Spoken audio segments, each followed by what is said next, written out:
મારું નામ ફુલતરિયા ભરત.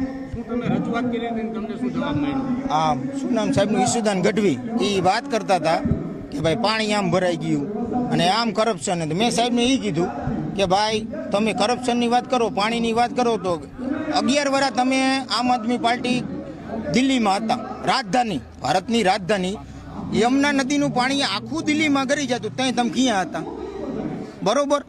હવે એ રામ મંદિર એમ કે રામ આમ હતા ને રાવણ આમ હતા ને ફલાણું. તમે રામ મંદિર બન્યું એનો વિરોધ કરો. ત્યાં અરવિંદ કેજરીવાલ એમ કહેતા હતા કે રામ મંદિર અહીંયા ન બનાવે, અહીંયા તો અસ્પતાલ બનાવાય, કોલેજ બનાવાય, યુનિવર્સિટી બનાવો, તો તમે રામનું નામ હુકમ લ્યો.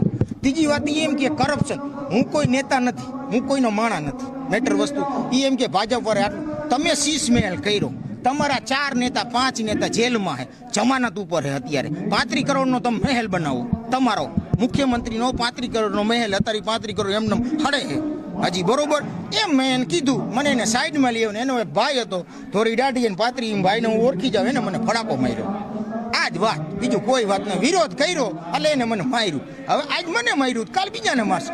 હવે એ એમ કહે કે ભાજપ આવી છે તેવી. અમે તમને સવાલ કરી ત્યાં તમે મારી લ્યો, મારવા ઉપર આવી જાવ, તમને મત દે શું થાય છે તમારું? તમે માથે બેસો બરોબર, ત્યાં તમારું શું થાય? તમે ફડાકો માર્યો. ખાલી એક નાનો યુવાન 40 વર્ષનો તમને 2 સવાલ કરે છે, ખાલી સિમ્પલ ને સોબર 2 સવાલ કે તમે 50 રોડની વાત કરો, 50 રોડમાં પાણી ભરાણું, સાચી વાત ભરાણું બરોબર. તો યમુના નદીમાં 11 વર્ષ પાણી ભરાણું, દિલ્હીમાં ગરી ગયું, ત્યાં તમે ક્યાં ગયા હતા? બોલો, IPS નો હાથ આમ બાઈને રહી ગયો તો ને એને મારીને ગટરમાં નાલામાં ગાલી દીધો, તેથી તમે ક્યાં ગયા હતા? તમારો નેતા 12 મહિના જેલમાં રહ્યો ને ઇસ્તીફા ન દીધી, ધણી વગરનો. દિલ્હી રહ્યું રાજધાની, ભારત દેશની રાજધાની, 140 કરોડ પબ્લિકની રાજધાની, એમનેમ રહી મુખ્યમંત્રી વગરની, તેથી તમે ક્યાં ગયા હતા?